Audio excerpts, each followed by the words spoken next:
What's going on, everyone? I'm just a typical, average American here today to react and learn about why Britain is the center of the world. And by that, what I mean is quite literally, why is Britain in the center of most world maps, you know? So today, I want to take a look at this video by Johnny Harris and learn about why Britain, in particular, is so special and deserves this particular honor. So let's take a look. The up and down lines are totally arbitrary where you decide them. Like, who's to say that, like, it couldn't be right here in Russia and this could be 0 and everything could go west and east from here? Right. I mean, I have to admit, this is kind of the first thing that came to my mind when I started thinking about why is it that every world map that I see, like even here in the United States, in our classrooms, at school, it's always like this, where Britain is basically the center and gets to be at 0 degrees longitude, right? Or Japan, for that matter. Well, in fact, a long time ago, that's how it used to be. These maps with these grids were really, really important for navigating the world, and so everyone had to choose a 0 point. And most would just make their capital or their home base the 0 point. If you That actually makes a lot of sense. Although, man, that would have made it really, really difficult for, I don't know, explorers and navigators and travelers from different parts of the world to, like, use each other's maps if everybody is making a map of the world based on their home being the center. So it kind of makes sense that is how it was done, like, a long time ago. But the more I think about it, in recent history, now that we've become a very, globalized, connected world, where everybody's cooperating and things are more on a standardized sort of maps and, every time and things like that. Somebody had to be the middle, right? Somebody did. It's maybe I'm just salty that the United States isn't the middle. Why aren't we the center of the world? We think we are. I don't know, but it makes sense that somebody has to be. lived in Japan, you would just make Japan the 0 point, and the rest of the coordinates would be measured against that 1 0 point, which was Japan. Sure. And same if you lived in France or Washington, D.C. Okay. Yeah. This was fine because back then countries kind of just fought wars and competed with each other. They weren't really collaborating or aligning or trading as much as they do today. And so everyone could just have their own maps centered around their place, and they did just fine. That's pretty much what I was thinking. None of it mattered. Like, you could base your map around your pet elephant if you wanted. None of it really mattered until we became, like, more connected. But then, around the 1800s, a few things started to happen that completely changed everything. First, countries and empires, instead of just competing and fighting with each other, started to actually say, like, we should align with each other and trade and be friends because that's better for everyone. Who would have thought? The fact that map making and sea navigation was becoming like a big industry. It was no longer just the king ordering maps to be made for their like expeditions, but now it was like private businesses going out and doing things that private businesses do. This makes so much sense the more that I think about it. Especially the way that he's explaining it, why this became the standardization. I'm surprised that we didn't learn about this specific topic in school. Not that I remember. Like, why? we learned about the map, of course, and the world map and geography, mostly in the United States, but certainly about latitude and longitude and the prime meridian and it's but why is Britain at the middle, at the zero? That's obviously the whole crux of this whole thing, but I'm just kind of surprised that that wasn't a lesson or something that I learned already. And so there was now like a demand for good seafaring maps. In short, map making was trending. Seems like a pretty good time to be alive. Okay, and there was one more thing that was happening around this time that was super important, which is this. Trains. Trains everywhere. Trains were just like popping up everywhere. And trains were also trending.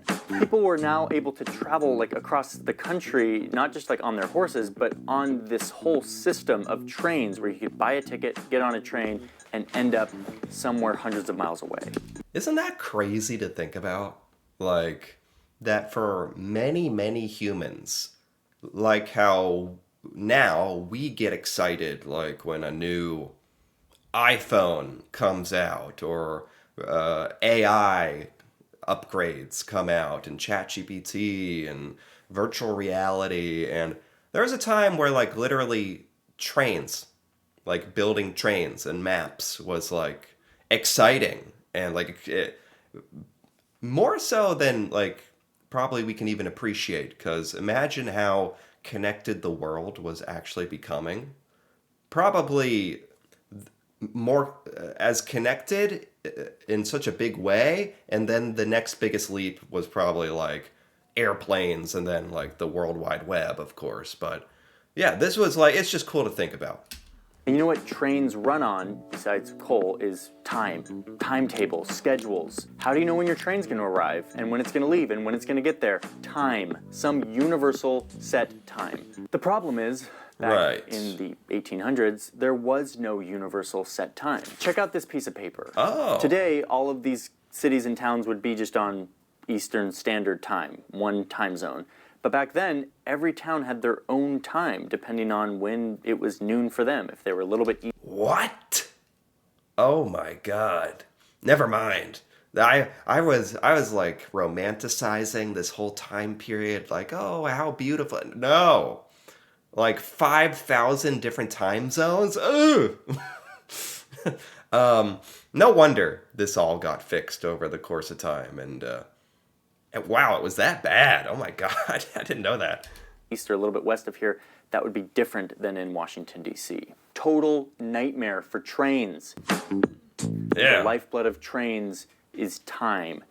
And this time mishmash just wasn't going to work. Okay, so what does all of this have to do with this? Look at this guy. Chester Arthur. You probably don't know who this person is. I didn't know who this person was. He was the U.S. president that no one remembers. This U.S. president... Chester Arthur? I've literally never heard that name before. Usually, like, I've at least heard the name of every president. I might not know everything that they did, but I've never heard of President Chester Arthur. President in the late 1800s saw a problem with all of this. He realized that having a bunch of different maps with a bunch of different 0 points based on whoever was making it was a problem.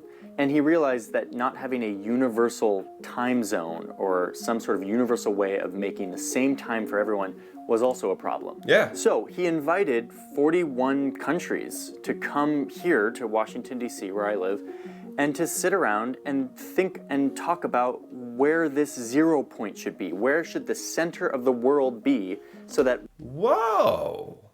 It was actually an American who called this council of, like, discussing the world map and the time zones. It was like an American. That's...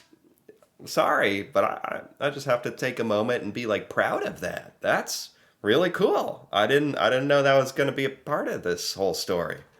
We can measure time as well as navigation. All maps could be normalized to this one spot. So after a moment of a bunch of white dudes sitting around in a room in Washington, D.C., which is what's happening today in Washington, D.C., they came to a vote. And that vote, almost unanimously, said that the 0 line should be right here. Oh, just like that. That's how it happened. No kidding. That's a really cool story. I mean, the story is not over, but this answers like a huge question I've had. Like, who decided? Who decided Britain was the center of the world? Apparently everybody. At least like 40 countries were represented and gathered in Washington and voted, and very democratic. Although, like, it sounds like not every country in the world was represented, which is unfortunate, but I don't know. Pretty good for back when they did this. Wow. This line, if you zoom in, goes right through London, England. It actually goes through a little outskirts town called Greenwich. Oh, it goes through London. Is that on purpose? It must be on purpose. Greenwich is the home of the Royal Observatory of the British Empire. This would be the place where the prime meridian, or the 0 point for the entire world, east and west, would start. Every country at the conference agreed that this should be the case, except for the Dominican Republic, at that time called Santo Domingo. They said no. They were the one country that didn't like this proposal. And France and Brazil actually abstained diplomatically, which was kind of them saying like, oh, we don't agree with this. France continued. Thank God the United States didn't embarrass ourselves. We just voted like with like, okay, Britain, sure, good. I'm proud of that. Continued to make their maps with Paris as the center point, but eventually they got on board as well. So that gets to the crux of my big question of why the 0 right there, which is a bunch of people voted on it. But why were they so down with Britain having the 0 point being in the center of the world? Yeah. Well, the answer is because it was 1884, and Britain was just really good at the ocean. The British Empire was by far the biggest, most powerful navy. They had the most experience with maps and ocean faring. And so it was kind of a natural choice to let Britain, the king of the ocean, have this center point. And I'm fine with that. And I'm guessing that's how most of the countries felt at the time. Like, exactly like that. I'm fine with that. Like, wow, that's cool. And you know what? I think it's deserved. That's actually really cool because it's not arbitrary. I thought like, okay, they voted. That's cool, but why Britain? No, there's actually a good reason because Britain deserved the honor, actually, by being the most technologically advanced, vast navy and, kings of the ocean. And yeah, you deserve it. It's actually really cool, and it makes a lot of sense. I like this. From then on, maps started to be drafted with Greenwich, this Royal Observatory, as the center point for the east-west divide in the world. Over time, this exact point, exactly where it's drawn, has shifted a tiny bit because of better tools to measure things, and so it's actually not literally on the Royal Observatory anymore, but it's effectively in the same place that was drawn in this 1884 conference. But they also established that all time in the entire world would be measured against this same spot, Greenwich. Oh, so it's not just longitude and space and like the world map that starts at 0 at London or Greenwich. But time as well, and time zones by the sound of it. Noon at Greenwich, at the Royal Observatory. Oh, hold on. This same spot, Greenwich. Noon at Greenwich, at the Royal Observatory, would be the peg against which all other time was set. They called this Greenwich Mean Time. So you end up getting... Oh, I have heard that. I've heard that term before. Greenwich Mean Time. I've heard that before. That's what that is. Oh my God. Getting a map that looks like this.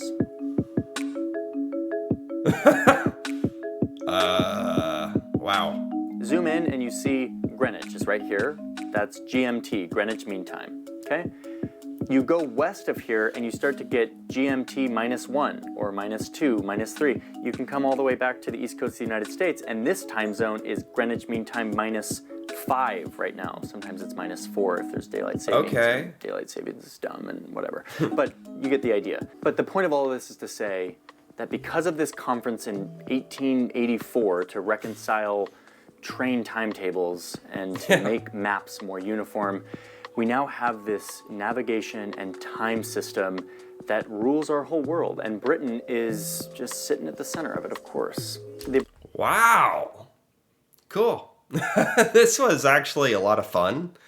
He did a great job, like, teaching about this. I get it. And it was actually a fascinating story that was very satisfying to me. Because it is, like, it's not something we really think about anymore.